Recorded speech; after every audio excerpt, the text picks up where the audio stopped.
আলাইকুম everyone, welcome back to my new recipe. আজকে আপনাদের সাথে শেয়ার করব খুবই মজাদার একটা রেসিপি।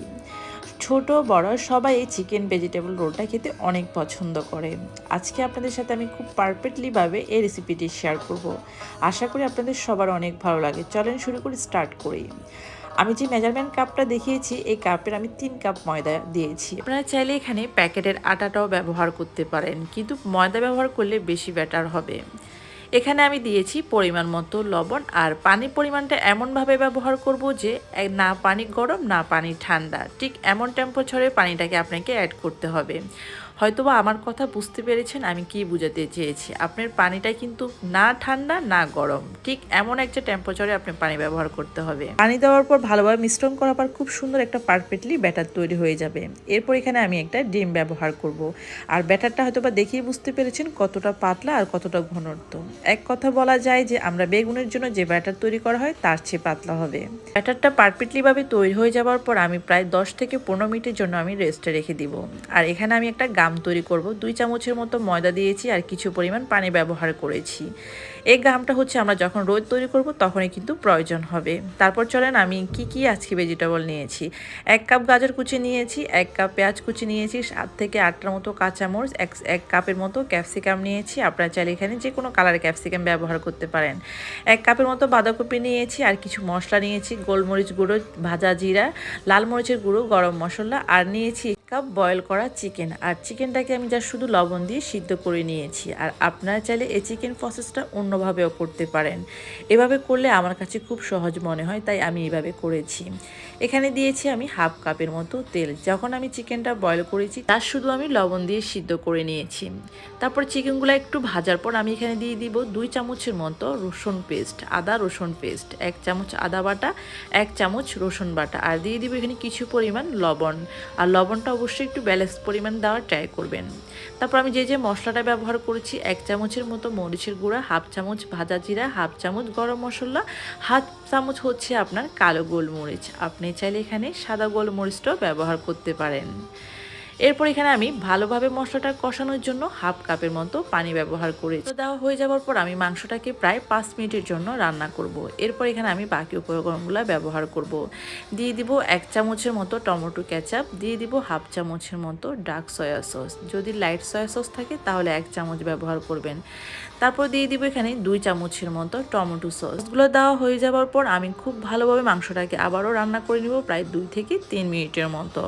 এরপর আমি যে ভেজিটেবলগুলো কেটে রেখেছি সেই ভেজিটেবলগুলো এখানে অ্যাড করে দিব। দিয়েছি 1 কাপের মতো পেঁয়াজ কুচি, 1 কাপ হচ্ছে ক্যাপসিকাম, 1 কাপ হচ্ছে গাজর কুচি, আর দিয়ে দিব 7 থেকে 8টার মতো কাঁচামরিচ কুচি। এখানে চাইলে আপনি আপনার পছন্দের সবজিগুলো ব্যবহার করতে পারেন। কাছে ভেজিটেবল রোলগুলো খুব সিম্পল ওয়েতে করতে বেশি মজা লাগে আর খুবই বেশি টেস্ট লাগে। এরপর হচ্ছে যে আমি ক্যাপসিকাম গাজর সব কিছু একবার মিশ্রিত করার পর প্রায় 1-2 মিনিট কুক করার পর দিয়ে দেবো এখানে বাঁধাকপি কুচিটা। আর এই সবজিগুলো দিয়ে যখন আপনি রোলটা তৈরি করবেন তখন কিন্তু খেতে বেশি মজা লাগে। আপনি অবশ্যই ট্রাই করে দেখবেন আজকের রেসিপিটি আমার ফলো করে। আমি সবগুলো সবজিকে একসাথে মিশ্রিত করার পর এটাকে আমি প্রায় 3 থেকে 4 মিনিটের মতো ভালোভাবে রান্না করব। এই রান্নাটা হতে সময় খুবই কম লাগে, অল্প সময় কিন্তু এই রান্নাটা হয়ে যায়। আর কালার দেখেই বুঝতে পারছেন কতটা সুন্দর হয়েছে আর দেখতে কতটা লোভনীয় হয়েছে। সর্বশেষ ও লাস্ট পার্ট হচ্ছে যে এখানে আমি 1/2 চামচের চেয়ে কম ব্যবহার করব হচ্ছে টেস্টি সল্ট। এটা হচ্ছে যে অপশনাল, চাইলে এটা আপনি স্কিপ করতে পারেন, কিন্তু যে পরিমাণ আমি টেস্টি সল্ট ব্যবহার করেছি এটা শরীরের পক্ষে একদমই ক্ষতি না। আর আপনি চাইলে এটা রিচার্জ করে দেখতে পারেন। নামানোর 1 থেকে 2 মিনিট আগে আমি এখানে 1/2 চামচের মতো চিনি ব্যবহার করেছি। চিনি ভিডিওটা কিন্তু সামহাও আমার এখান থেকে স্কিপ হয়ে গিয়েছে। এরপর হচ্ছে এখন আমি শীট তৈরি করব। আমি যে ব্যাটারটা তৈরি করেছি সেটা দিয়ে আমি এখন শীট তৈরি করে নিব। আমি এখানে 1/2 চামচের চেয়েও কম দিয়েছি, একটু তেল ব্রাশ করে নিয়েছি যেন নিচে দিয়ে কোনো রকম যেন শীটটা না লেগে যায়, তাই আমি এখানে একটু তেল ব্রাশ করে দিয়েছি। আমি যে পদ্ধতি আপনাদের সাথে শেয়ার করেছি আজকে রোলটা তৈরি করার জন্য সব কিছু আপনার মাস্ট এটা ফলো করতে হবে, না হলে কিন্তু কোনো না কোনো প্রবলেম হয়ে যেতে পারে। দেখতে পেয়েছেন আমার খুব সুন্দরভাবে শীটটা কিন্তু তৈরি হয়ে গিয়েছে। আমি আপনাদেরকে আবারও দেখিয়েছি কিভাবে শীটটা তৈরি করবেন। জাস্ট শুধু দিয়ে একটা ঘুরান্তি দিলেই কিন্তু খুব পারফেক্টলি শীটটা তৈরি হয়ে যাবে। এই শীটটা দিয়ে আপনি চিকেন রোল বানাতে পারেন, এই শীটটা দিয়ে আপনি হচ্ছে চমচা বানাতে পারেন, যে কোনো কিছু আপনি এই শীটটা তৈরি করে বানাতে পারেন। তো আমার ভেজিটেবলটা খুব সুন্দরভাবে ঠান্ডা হয়ে গিয়েছে। এখন আমি হচ্ছে কী উপকরণ নিয়েছি সব কিছু আপনাদের সাথে দেখাচ্ছি এক ঝলকে। আর এখানে আমি 2টা ডিম ফেটিয়ে নিয়েছি, আর ডিমটার মধ্যে একটু হাফ চামচের মতো গোলমরিচ অ্যাড করে দিব। তারপর আমি এখানে রোল বানানোর জন্য একটা শিট নিয়ে নিয়েছি, আর শিটে আঙুলের সাহায্যে যে গামটা আমি তৈরি করেছি সেই গামটা খুব সুন্দরভাবে এভাবে লাগিয়ে নিব, তাহলে কিন্তু আপনি একদমই রোলটা খোলার সম্ভাবনা থাকবে না। এরপর এখানে আমি দিয়ে দিয়েছি, আমি যে ভেজিটেবলটা করছি সেটা এখানে আমি দিয়ে এখন রোলটাকে আমি তৈরি করে নিব। আর দেখি বুঝতে পারছেন আমি রোলটা কিভাবে করছি, সেটা হচ্ছে জাস্ট আপনাদেরকে খুব সুন্দরভাবে জিনিসটা খেয়াল করে তারপর বুঝে নিতে হবে। আর আমি কিন্তু হাতের সাহায্যে খুব সুন্দরভাবে ভালোভাবে চেপে চেপে দিয়েছি। সেম প্রসেসে কিন্তু সবগুলো রোল কিন্তু আপনি এভাবে তৈরি করতে পারেন। আমি আবারও শেয়ার করছি, সেটা খুব ভালোভাবে আপনারা দেখে নেন আমি কিন্তু রোলটা কিভাবে ঘোরাচ্ছি বা কিভাবে কি করছি। আসলে মানে কথার মাধ্যমে আর সেটা দেখার মাধ্যমে কিন্তু অনেকটাই পার্থক্য আছে। আশা করি আপনারা বিষয়টা বুঝতে পেরেছেন। এরপর দেখেন আমি খুব ভালোভাবে কিন্তু একটু চেপে চেপে দিচ্ছি যেন কোনো রকম যেন রোলটা না খুলে যায়। এরপর আমি সবগুলো রোল এভাবে তৈরি করে ফেলেছি। আমার এখানে প্রায় 25টার মতো রোল হয়েছে। এরপর আমি রোলগুলোকে খুব সুন্দরভাবে ডিমের মধ্যে এভাবে কোট করে নিব। সেম প্রসেসে আমি এখন ব্রেড গামও এভাবে কোট করে নিব রোলগুলোকে। আপনারা চাইলে এখানে সাদা ব্রেড গামটা ব্যবহার করতে পারেন, চাইলে বিস্কিটের গুঁড়াটাও ব্যবহার করতে পারেন। এরপর আমি সবগুলাকে রোলগুলাকে ঠিক এভাবে কোট করে নিব। আমি এখানে এখন ফ্রাই করবো না, যা যা ফ্রাই করবো সেটাই আপনাদের সাথে দেখাবো, আর বাকিগুলো আমি একটা বক্সে ডিপ ফ্রিজে রেখে দিব।